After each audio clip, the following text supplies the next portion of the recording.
आणि गावकरी यांच्या आपल्यातून होते संतोष गावस, महाराणी लक्ष्मी सचिन कोचरेकर, गावकरी जिजित गोगे, देवाज मैदान मंडळाचे मालक केशव तांबळ या नाट्य प्रयोगातील पिशाच या आपल्यातून भूमिकेत ज्येष्ठ कलाकार कलाकारी जयश्री यांचा नातो साई राणे आणि या सर्व नाट्यप्रयोगाला संविष्कार करतात हार्मोनियम यशवंत चव्हाण, पकवाज गीतरसिक कामे, तालरक्षक कुमार शिवम रफीकर, सहर्ष सादर केले आहेत सिद्धेश्वर प्रासादिक दशावतार नाट्यमंडळ, काळाची यात्र अर्थात भगवंताची सोन, काळाची यात्र अर्थात भगवंताची सोन हा 40वा नाट्यरूप आपल्या बोलीसाठी येत आहे. सिद्धेश्वर पारंपरिक दशावतार नाट्यमंडळ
गजानन महाराज हा दास आपल्या चरणी विनवत आहे.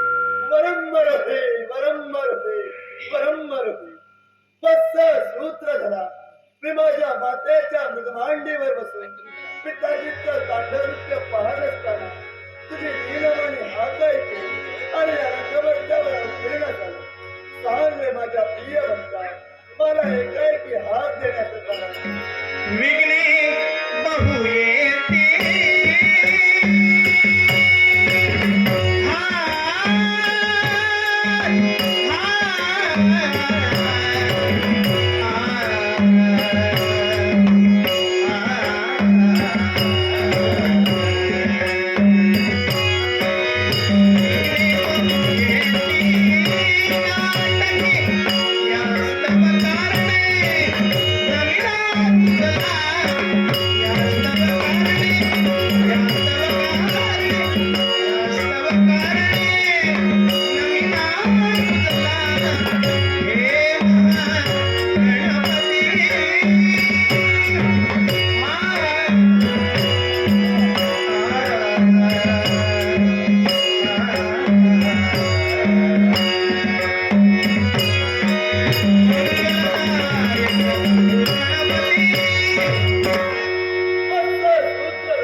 तुझ्या नाटकात भरवस्ती विकण्याचा घाट तुला वाचतोय. तुझ्या नाटकात येणारी विघ्न मी माझ्या हाती असलेल्या पाच आणि अंकुशा करतो. या विघ्नांचा समूह नाश करेल अशा या वेदना तुला मंगलमय आशीर्वाद, मंगलमय आशीर्वाद, मंगलमय आशीर्वाद. अन्य कोणती इच्छा अन्यही पाले वदती कैसी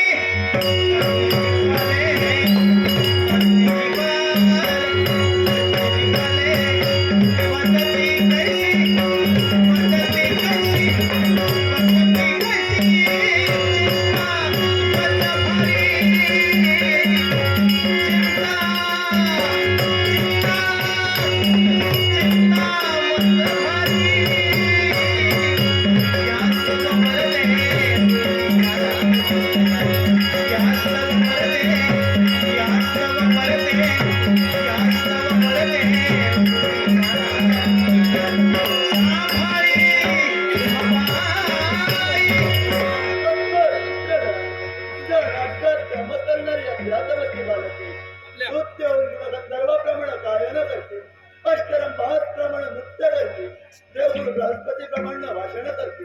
अशा या गजनाचा तुला मंगलमय आशीर्वाद, मंगलमय आशीर्वाद, मंगलमय आशीर्वाद. सुख करता दुःख हरता वार्ता विघ्नाची न करवी करवी प्रेम पाजया सर्वांगी सुख उदिशेंद्रा घंटे लगे जय देवा जय देवा जय मंगलमूर्ती दर्शन मात्रे मानया जय देवा जय देवा जय मंगलमूर्ती दर्शन मात्रे मानया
वास करी असला करण्याचा तुला मंगलमय आशीर्वाद मंगलमय आशीर्वाद मंगलमय आशीर्वाद तुझे गाजवून माझ्या स्वस्तात. गजानन महाराज अनन्य भावे शरण आहे पदकमली दाता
अरण्यातून एकही मनुष्य या अरण्यातून वाटचाल करत नाहीये.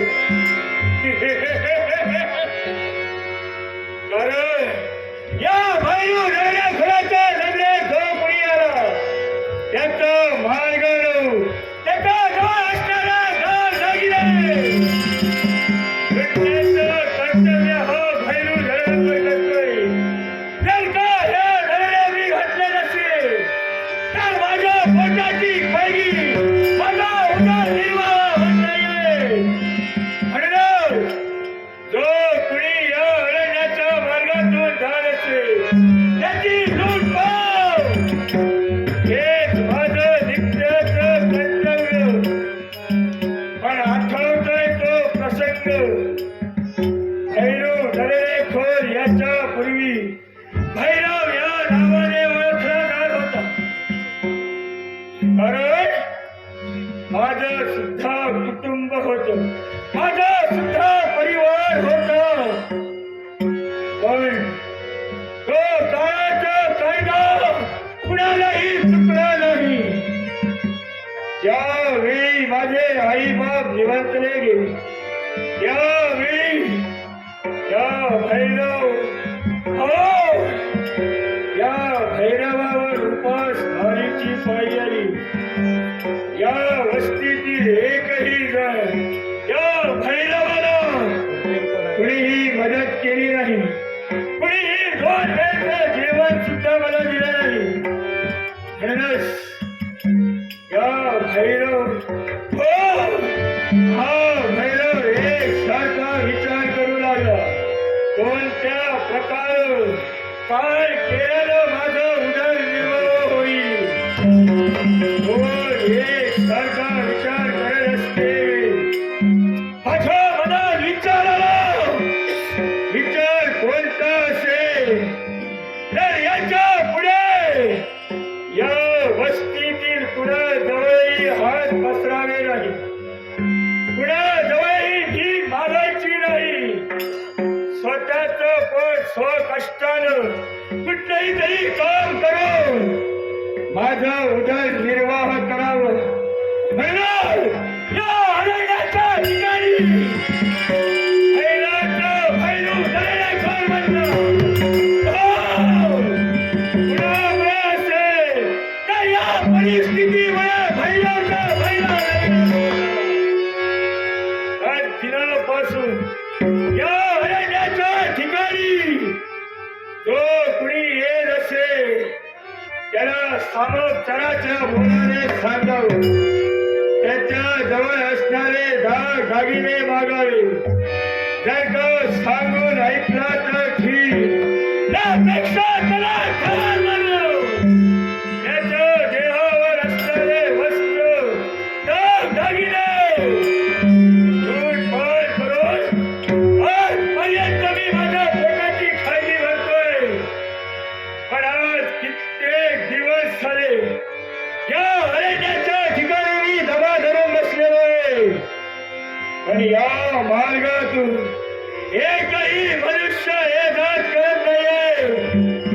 काय करावं असं जर झालं असेल तर भैरव दरेखोराचं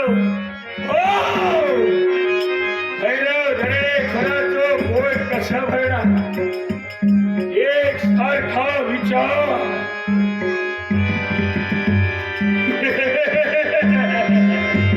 असंच करावं. या अरण्याचं त्याग करून समोर दिसणाऱ्या अरण्याच्या ठिकाणी दबा धरून बसावं. हो ठरलं मनाचा निश्चय. मग या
याचा मोठी कारण काय असेल तर एकच आजपर्यंत माझ्या प्रजेला आम्ही दिलेला नाही न्यायाविरुद्ध राजा धर्मदत्ताने कधीच अन्याय केला नाही त्यांच्या बाबतीत आणि म्हणूनच या माझ्या धर्मपुरातील सारी जनता सीताराम सुरवाला आहे कशाची त्याला नम्रता आम्ही भाषू करतोय आणि म्हणूनच आमच्या नावाचा डंका वाजतोय आणि का वाजतोय खरोखरच त्या दिली मातृदेवतेची शिकवण आम्हाला प्राप्त झाली त्याच वेळी आमच्या गुरुमाऊलीने आम्हाला सांगितलं हे राजकर्ता धर्मदत्त राजकुलात तुझा जन्म झालेला आहे आणि जेणेकरूनच राजशिष्टाचार पुढेही पायरी कुणाला करू देऊ नकोस आणि म्हणूनच आम्ही कुणाच्या बाबतीत कधी अन्याय घडू दिला नाही पण ज्या वेळी आमच्या मनाच्या ठिकाणी शैल्य वाढते आणि ते एकच शैल्य कोणताच आहे ज्या दिली आमचा विवाह झाला आमचा विवाह होता क्षणी सारी प्रजा माझी जयजयकार करू लागली राजे धर्मदत्त यांचा विजय हो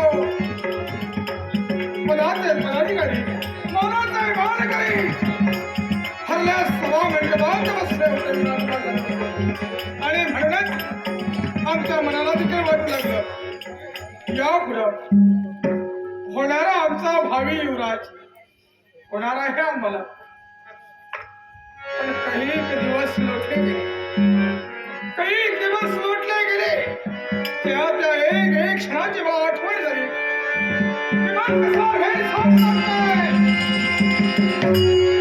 हे राजा धर्मदत्त एक वर्ष तुझ्या लग्नाला झालं लग्न होऊन तुझ्या कुशीकुलाच्या पुत्राची संतती आणि म्हणूनच हे एकच खंत माझ्या मनी वावरते दिवसा दिवस मागे लोटले गेले वर्षा मागे वर्षा लोटले गेले पण नाही ज्या माझ्या संसारात लक्ष्मीच्या पावलानं जिनं पदार्पण केलं ती माझी पत्नी एक दिवसाने निवर्तली गेली या राजकन्या राजा धर्मदत्ताला सोडून गेली पण आम्ही नाही तर बघलो खरोखरच आम्ही सांगितलं आमचा जन्म झाला तो लाखासाठी लाखाचा पोशिंदा जर जिवंत असेल तर त्याचा काय उपयोग आहे त्या दिनापासून एकाच वेळीने मला मी वावरतोय राजा एक मन माझा मला सांगते राजा दुःख करू नकोस. राजा दुःख करू नकोस. आम्ही दुःख केलं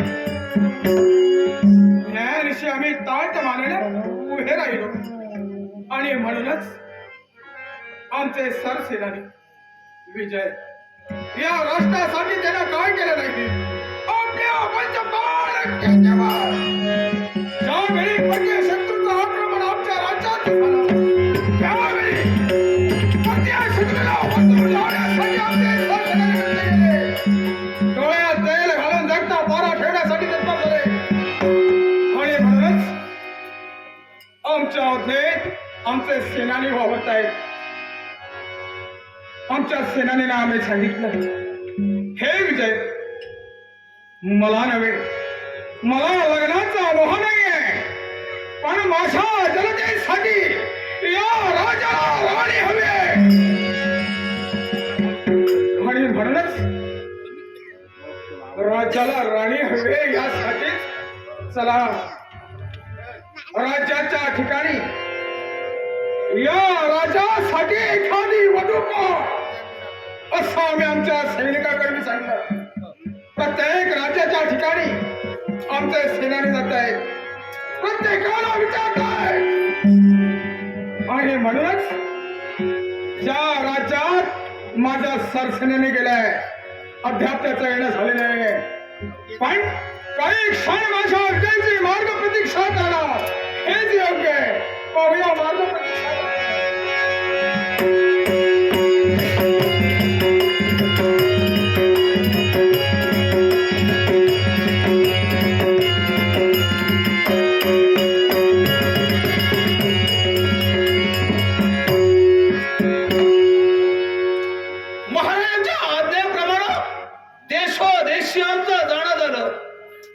आम्ही दिलेलं कर्तव्य पूर्ण करण्यासाठी महाराजांची आज्ञा शीर्षावंत मानली, पण आमच्या बाबतीत फक्त अपयश आलंय. या राज्याच्या ठिकाणी आम्ही आलो, आल्याची जाणीव महाराजांना करून द्यावी हेच योग्य. हे धर्मपूरच्या न्याय देवते, आपल्या पवित्र आणि पूज्य करणी आपल्या पायाचा पायी नतमस्तक होतो. आहे आशीर्वाद. हे विजय, नमस्कार केलाय, आशीर्वाद मी तुला दिलेला आहे. ज्या गोष्टीसाठी प्रराज्यात मी तुला पाठविलंय सांग म्हणतोय, झालं का आमच्या मनासारखं? महाराज, हा आपल्या आज्ञेप्रमाणे जी आपण या राज्यासाठी महाराणी म्हणून हा आपल्याला वधू शोधण्याचं कर्तव्य आपल्या माती दिला, तेच कर्तव्य पूर्ण करण्यासाठी देशोदेशी आमचं जाणं झालं.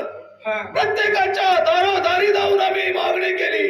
हा आपल्या जवळ आपल्या घरात जर का कुणी एखादी वधू असेल तर आमच्या महाराजांना होय महाराजांना विवाह करायचा आहे, आमच्या राज्याला महाराणी हवे.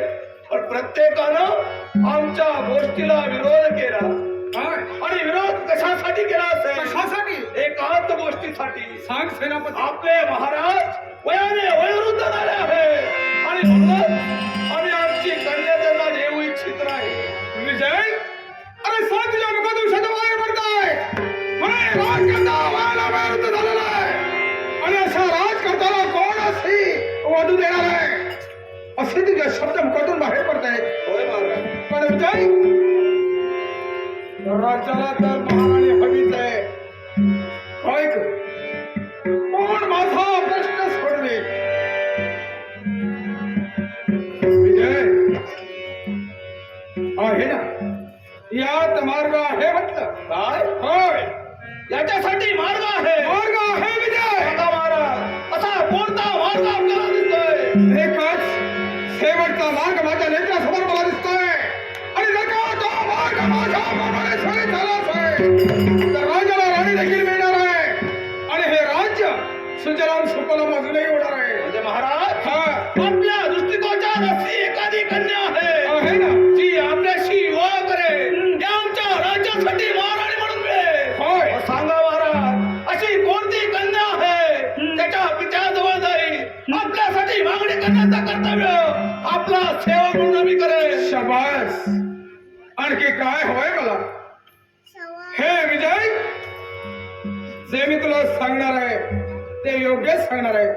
आमच्या मुखातून वाईट शब्द कधी येणार नाही महाराज, आणि म्हणूनच तुला सांगावंच वाटतंय. विजय, लहानपणापासून आम्ही तुम्हाला वाढविलं आहे. या घरात तू आवडतोयस. आम्ही तुला सरसेनानी केलेलं आहे. तेव्हा लहानाची मोठी झालेली विजय, अरे तुझी भगिनी विजया हिचा विवाह माझ्याशी कर. हा महाराज, थांबा म्हणतोय. यावेळी आपल्या मुखातून सात शब्द बाहेर पडले. हा विजय, तुझी भगिनी यावेळी तिचा विवाह तुमच्याशी लावून दे. हा विजय. महाराज, विजय ऐकून घे म्हणतोय.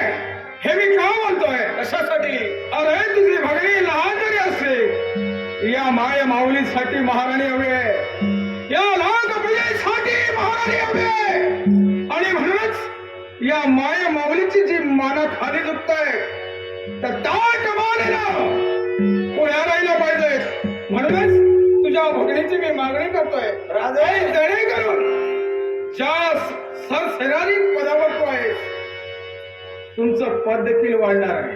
महाराणी सुखाने संसार करणार आहे. या राज्याची महाराणी म्हणून थांबा म्हणतोय.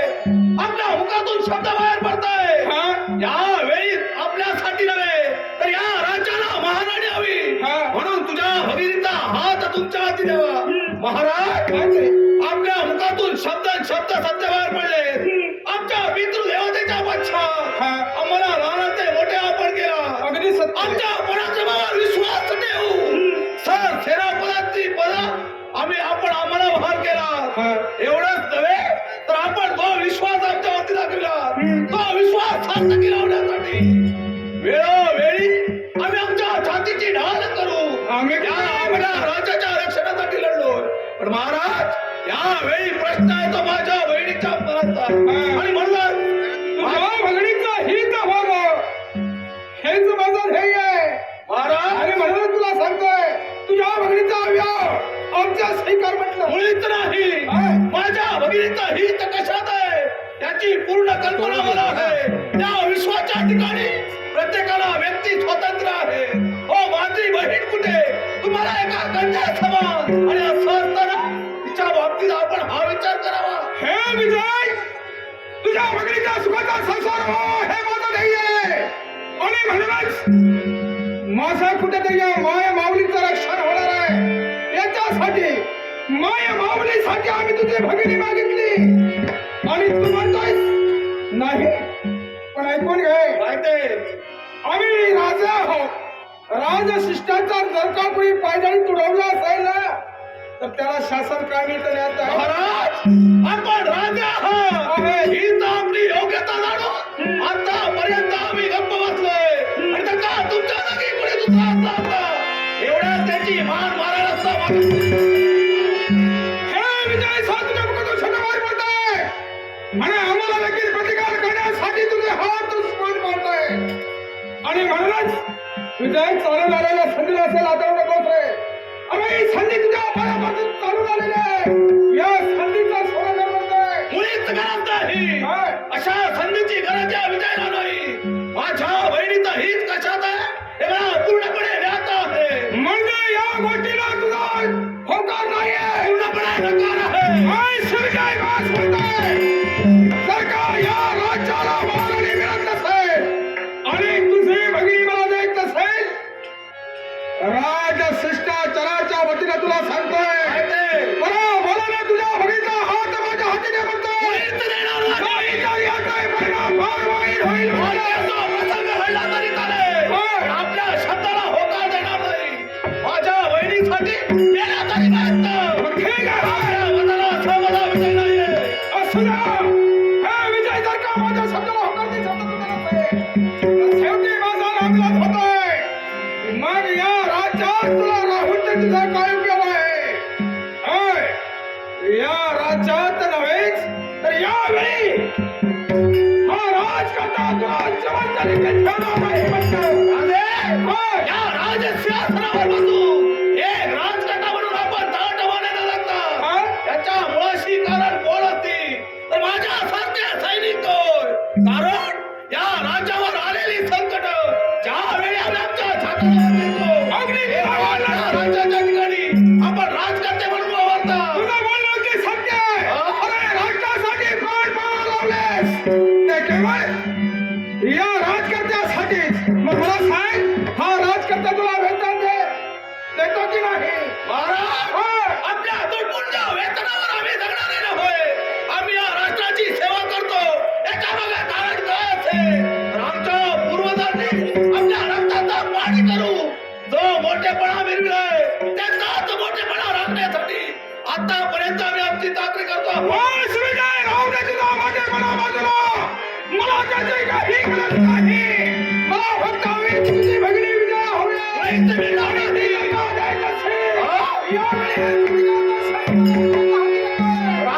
यावेळी स्वतःच्या बहिणीच्या रक्षणासाठी हा विजय तुमच्या समोर वैरी म्हणून उभा राहिला. काय म्हणतोय हे असलं पाप नष्ट करण्यासाठी या राज्याचा किती विलंब होणार आहे आणि म्हणून तुला सांगतोय नष्ट करीना कंठ छेदिना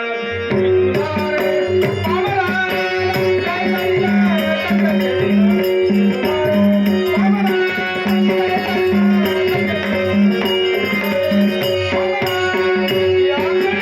यावेळी तुमचा लोका घडणार आहे. एका बहिणीचा भाऊ म्हणून तुमच्या समोर उभा राहिलोय.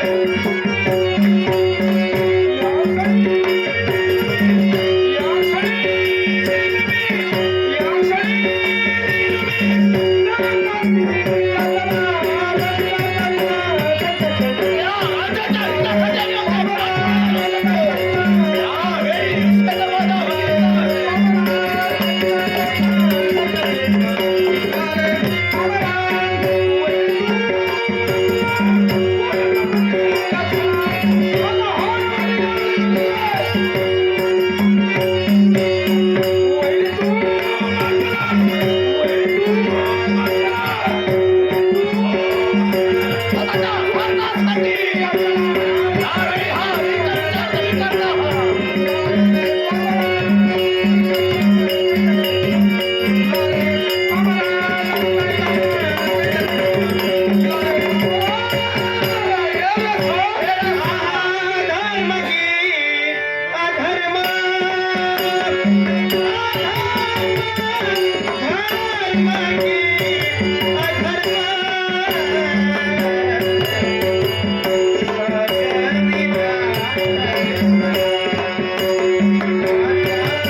हा युद्ध थांबविला. हे विजय, काय ते मी युद्ध का थांबविलं असेल माहित आहे का? कशासाठी? ऐक म्हणतोय, या राजकर्त्यानं जे काही सांगितलं ऐकायला तयार नाही. मुळीच ऐकणार नाही. क्षणार्थ या माझ्या शस्त्रानं तुला जगाच्या आड केलं असतं, पण नाही. जर का मी तुला ठार मारिलं, या जगनिंदेला मी पात्र ठरणार आहे. राजकर्ता केवळ आपल्या सेनानीला मारतोय असे माझी प्रजा बोले. असं प्रत्येक राजा मुखातून शब्द बाहेर पडतील, हे मला नकोय. तेव्हा राज आज्ञेनं यावेळी तुला देखील मी शासन घडवतोय. या माझ्या राज्यातून हद्दपार यावेळी स्वतःची इच्छा व्यक्त झाली नाही, म्हणून या विजयाला हद्दपार करण्यासाठी तत्पर करताय. होय. ऐका माझ्या मुखातून निघणारे शब्द. काय ते? ज्या राज्याचा राजकर्ता असा अविचारी असेल, त्या राज्यात क्षणभर देखील मला राहायचं नाही. आणि या वेळी तुमच्या राज्याच्या या राजात या तुमच्या सेनापती बरोबर राज मारू. हा विजय आपल्या राज्यात मावळी फिर म्हणतोय, कशासाठी थांबला? या राज्यात सरसेना मी म्हणून वावरतोय. हे तुझ्या देवावर असणारा वस्त्रालंकार कोणाच्या अधिकाराचा आहे? आमच्या अधिकाराचा आहे. नक्कीच तुमच्या अधिकाराचं आहे. कुठे घेऊन चाललास हे वस्त्रालंकार? हे विधान तरुण म्हणतोय. महाराज, होय. यावेळी आपण दिलेला सेनापतीच बदलावा. ही सेनापदाची आभूषण यावेळी उतरण्याची राजआज्ञा तुम्ही करता. होय. एक जातीवंत सरदार घराण्यात माझा जन्म झालाय. राजसिद्धाचार आम्हालाही करतोय, आणि म्हणूनच आपली आज्ञा शिरसावंत मानू. ही सेनापती पदाची आभूषण यावेळी उतरून ठेवतोय.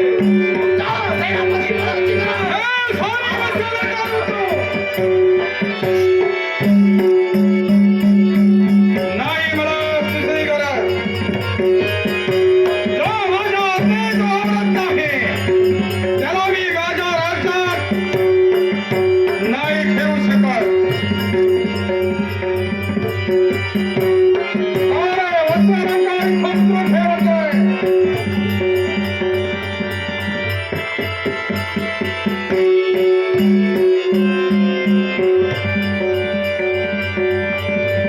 आमच्या आज्ञेचं पालन होत नाहीये, आणि म्हणे जातीवंत आपण वीर आहोत. अरे वीराची वीरशक्ती तेव्हा जागृत होते ज्यावेळी आपल्या मनानं आपला रक्षण करता, आपला पोषण करता, ज्यावेळी सारं काही मानलं जातं, त्याच वेळी त्याला सारं काही मिळत असतं. आणि म्हणूनच आम्ही तुला हातापाडीचं शासन घडवलेलं. माझ्या राज्यातून विजय हक्कपार. माझ्या राज्यात तुझी सावली देखील पडू देऊ नकोस. यावेळी आपल्या आज्ञेची योग्यता जाणू. हा विजय हद्दपार होतोय, लक्षात ठेवा. काय ते? या तुमच्या सेनापती पदाची गरज मला नाही. या विश्वाच्या पाठीवरती स्वतःच्या बहिणीचं रक्षण करण्यासाठी, तिचा संगोपन करण्यासाठी यावेळी तुमच्या राज्यात नाही मला दुसरी गरज.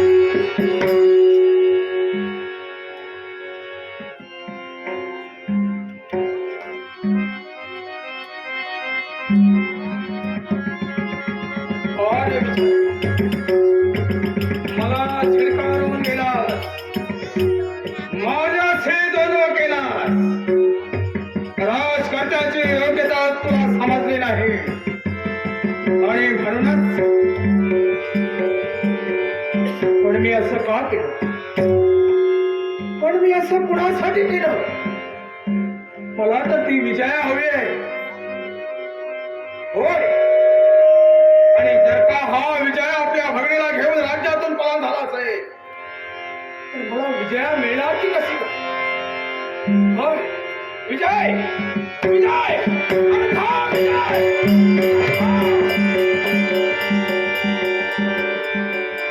होय, मला विजया हवी आहे. या राजाला महाराणी हवी आहे. आणि महाराणीसाठी मी तिच्या भावाला छिडकावून लावलं. नाही का विजया? विजया विजया क्षणोक्षणी मला तू हवीस. विजया तुझ्यासाठी हा राजकर्ता कसा व्याकुळ झालाय. विजया तुझ्या दादाला सांग म्हणतोय या राज्यातून जाऊ नकोस. अगं माझ्या सेवा कर सुखाने संसार.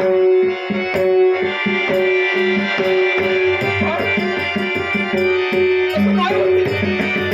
असं काय होते?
समाधान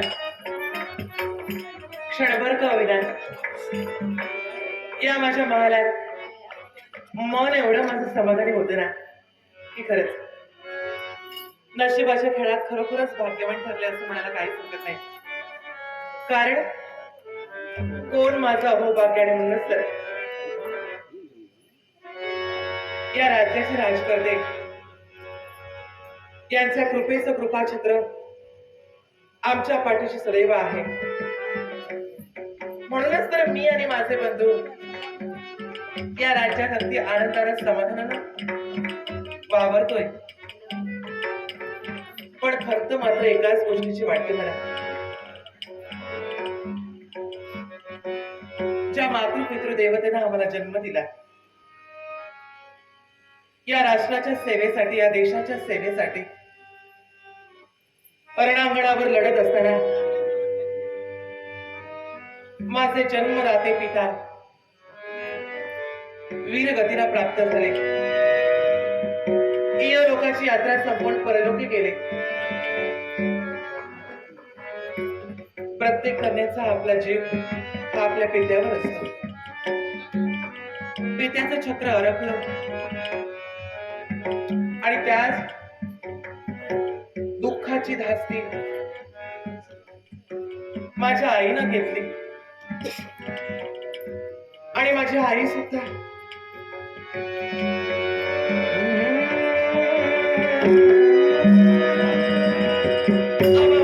पोरकं करून देवाकडे गेली. माता पिता नसलेल्याचं दुःख त्यांना विचारा जी मुलं या जगाच्या पाठीवर अनाथ आहेत. आई बाबा नसल्या कारणानं आमचं भवितव्य कसं घडेल, आमचं भविष्य कसं असेल, हे एकच प्रश्नचिन्ह डोळ्यासमोर उभं होतं. पण म्हणतात ना, देव तारी त्याला कोण मारे. प्रत्येक अनाथाच्या पाठी तो परमेश्वर सदैव खंबीरपणे पाठीशी उभा असतो. तेच झालं राजकर्त्याच्या रूपानं. प्रत्यक्ष देवच आम्हाला भेटला की काय असंच वाटू लागलं. माता पिता नसताना सुद्धा मात्या पित्याचं प्रेम प्रत्यक्ष राजकर्त्यांनी आम्हाला दिलं. माझ्या पितृदेवते पश्चात माझ्या बंधूला त्यांच्या कर्तव्यावर नियुक्त करून या राज्याचे सेनापती म्हणून घोषित केले. खरोखरच माझ्या बंधूचा मला एवढा अभिमान वाटतो ना. माझी आई सुद्धा तोच, माझा पिता सुद्धा तोच. पण त्याच्याही पलीकडे जाऊन एक बहीण म्हणून माझी जबाबदारी सांभाळत असताना या राष्ट्राच्या सेवेसाठी तसूभरही कमी पडत नाही. आपले पंचप्राण पणाला लावून या देशाच्या सेवेसाठी सतत झटत असणारा माझा बंधू, आणि याच गोष्टीचा मला हेवा वाटतो. पण अशा एकांतात उभी असते ना की माझ्या परमेश्वराला मला एकच सांगावंसं वाटतं, देवा, न मागून सुद्धा तू बरंच काही माझ्या पदरात दिलंस. आणखीन काय मागू तुझ्या जवळ. पण माझ्या भक्तीची आणि पुण्याई, या पुण्याईचं फळ म्हणून तुला जर मला काही द्यायचं असेल ना, तर देवा, मला माझ्या जीवनात काहीच नको. माझ्या या राज्यात वावरणारी ही माझी आपुलकीची मायेची माणसं आतापर्यंत एवढं प्रेम दिलं मला. या प्रेमाच्या बदल्यात मी त्यांना काय दिलं.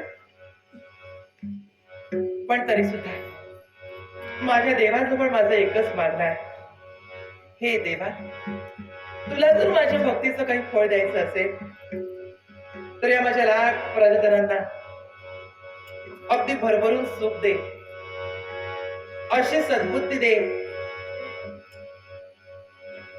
प्रत्येकाच्या जीवनात फक्त आणि फक्त सुख दे. माझ्या वाट्याला दुःख आलं तरी चालेल, पण माझ्या वाट्याचं सुख या माझ्या मायेच्या माणसांना दे. एवढंच तुला सांगेन देवा, एवढंच मागणं माझं. तू बुद्धी दे, तू तेज दे, नव चेतना विश्वास दे. तू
तरी पण नित्यशाळा मला आनंदानं आशीर्वाद देणारा माझा दादा अजून माझ्या भेटीसाठी आला नाही.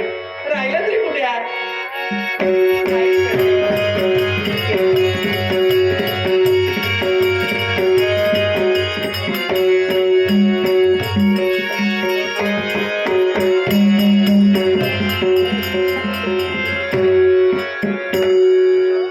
महाराजांची इच्छा पूर्ण झाली नाही म्हणून आमच्या जवळ असणारं सेनापती पद त्या महाराजांनी हिसकावून घेतलं. गरज नाही आम्हाला सेनापती पदाची, कारण आमच्या जीवनात आम्हाला महत्वाचं काय असते तर आमची एकुलती एक भगिनी हो. ताई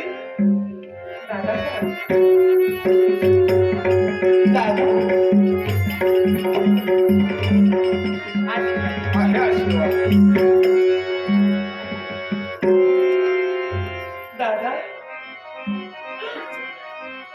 काय पाहते मी दादा हे काय झालं? अरे नित्यशः तुझ्या या देहावर राज वस्त्र अलंकार परिधान करून मिरवणारा माझा दादा आज एकाएकी त्याच्या देहाचं अवलोकन करते मी. दादा दादा, काय पाहिजे ताई? तुझ्या देहावर ते वस्त्र अलंकार गेले तरी कुठे? चिंता करू नको, आभारण्यासारखं काही झालं नाही. अरे पण सांग ना दादा, असं काय घडलंय काय? एकच ज्या महाराजांनी आम्हाला लहानाचं मोठं केलं एवढंच नव्हे तर आमचे पराक्रम पाहू सेनापती पदाची आभूषण ज्यांनी आम्हाला दिली, सेनापती पदाचा मान ज्यांनी आम्हाला दिला, त्यांनी आमच्या माती दिलेली जबाबदारी कोणती असते? कोणती? एकच या राज्याला कुठेतरी महाराणी हवे आणि म्हणूनच देशोदेशी जावा आमच्यासाठी कुठेतरी एक वधू पहा. ही त्यांची आज्ञा आम्ही घेतली आणि त्यांच्या आज्ञेप्रमाणे देशोदेशी जाण्यासाठी तुझा दादा तत्पर ठरला. पण आमच्या पदरी फक्त निराशा आली आणि हेच सांगण्यासाठी ज्या वेळी आम्ही दरबाराच्या ठिकाणी गेलो त्याच वेळी महाराजांच्या मुखातून शब्द बाहेर पडले. कोणते शब्द? आणि ताई ते शब्द कोणते असतील तर हे विजय, मुळीत चिंता करू नकोस. आमच्या पाहण्यात अशी एक कन्या आहे जी या राज्याची महाराणी बनण्यासाठी अति योग्य आहे. त्याच वेळी आनंदाने हर्षभरीत आम्ही झालो आणि महाराजांना म्हटलं, सांगा मला अशी कोणती कन्या आहे त्याच्या पित्याजवळ जाऊ आम्ही तुमच्या वतीनं तिच्यासाठी मागणी घालू. योग्य केलंस तू. त्याच वेळी महाराजांच्या मुखातून कुणाचं नाव आलं माहितीये का? कुणाचं नाव? हे विजय, ती कन्या दुसरी तिसरी कोणी नसून तुझी भगिनी हो. ज्यावेळी तुझं नाव महाराजांच्या मुखात आलं तळपायाची आग मस्तकाला जाऊन भिडली. कारण काय असते तर ज्यांनी की त्या समान आम्हाला माया लावली, लहानाचे मोठे केले, त्यांनी तुझ्या बाबतीत हा नीट विचार केला. योग्य बोलतोस तू दादा. आणि काही म्हणून ज्यांना आतापर्यंत आपण आपल्या दृष्टीत पित्याचं प्रेम दिलं, ज्यांनी आम्हाला पित्याचं प्रेम दिलं, असं असताना आपल्या पित्यासोबत लग्न करण्याचा अधिकार कुठल्याही कन्येला नाही. पण राजकर्त्यांचे हे विचार मात्र योग्य नाही. पण तू त्यावर काय केलं? एकच ज्या वेळी तुझं नाव घेतलं त्यांच्या म्हणण्याला आम्ही नकार दिला.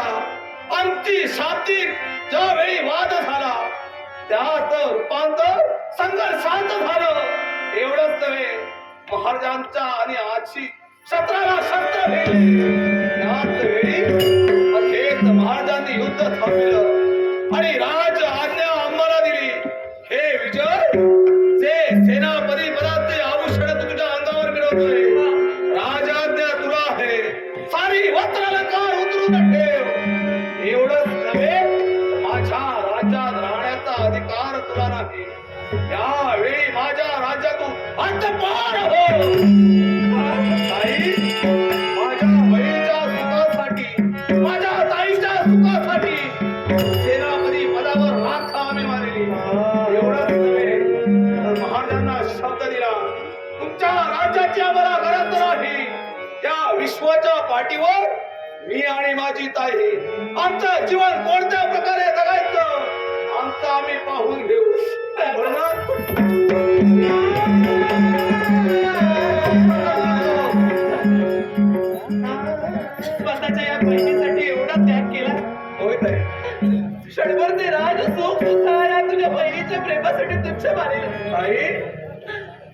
बहिणीचं सुख आणि सुख पाहण्यासाठी आतापर्यंत तू झटतोय आणि आज सुद्धा तू तेच केलंस. आपल्या बहिणीच्या सुखासाठी या ऐश्वर्याला लाचायलास तू. आणि महाराजांनी चूक नसताना सुद्धा दिलेला हद्दपारीचं शासन हसत हसत स्वीकारलं. दादा दादा खरंच मी धन्य झालेले. माझ्यासारख्या स्त्रीला तुझ्यासारखा भाऊ मिळणं म्हणजे हे माझं नशीब आहे दादा. अगं, या विश्वाच्या ठिकाणी ज्या वेळी आमची जन्मदाती माता पिता निर्वर्तली, त्याच नंतर या विश्वात माझ्यासाठी तू आणि तुझ्यासाठी मी आणि आम्हाला जीवाभावाचं कोणी नाही. आणि म्हणूनच माझ्या बहिणीच्या सुखापुढं मला कोणत्याही गोष्टीची यावेळी किंमत नाही. दादा मी सुद्धा माझ्या बंधूच्या प्रेमासमोर इतरत्र कुणालाही महत्व देत नाही. आज तू केलंस ते योग्य केलंस असं मला तरी वाटते. पण दादा तू चिंता करू नकोस. राजकर्त्यांनी हद्दपारीचं शासन जर आपल्याला दिलं असेल ना, तर तुझं सुख ते माझं सुख, तुझं दुःख ते माझं दुःख आणि तू केलेला त्याग हा माझा त्याग. तेव्हा तू चिंता करू नकोस. निश्चितच आपण या राज्याचा त्याग करूया. या राज्यातून आपण बाहेर पडूया. जगाच्या पाठीवर स्वतःचं पोट भरण्यासाठी वाटतील ते प्रयत्न करावे लागत तरी चालतील. अरे दादा, या जगाच्या पाठीवर कुठेही काबड कष्ट करून आपण आपलं पोट भरूया. पण दादा तू जो त्याग केलायस ना, तो त्याग मी सुद्धा करणार आहे. हे राज वस्त्र अलंकार ही उच्च वस्त्र मला सुद्धा नकोय. तेव्हा चल दादा, लवकरात लवकर तू दिलेल्या शब्दाप्रमाणे आणि तू केलेल्या त्यागाप्रमाणे या संपूर्ण राज्याचा त्याग करून आपण जाऊया. यावेळी स्वतःच्या दादाच्या स्वाभिमानासाठी दिलेला शब्द पूर्ण करण्यासाठी माझ्या समवेत शासन भोगण्यासाठी माझी ताई तत्पर आहे. नक्कीच दादा.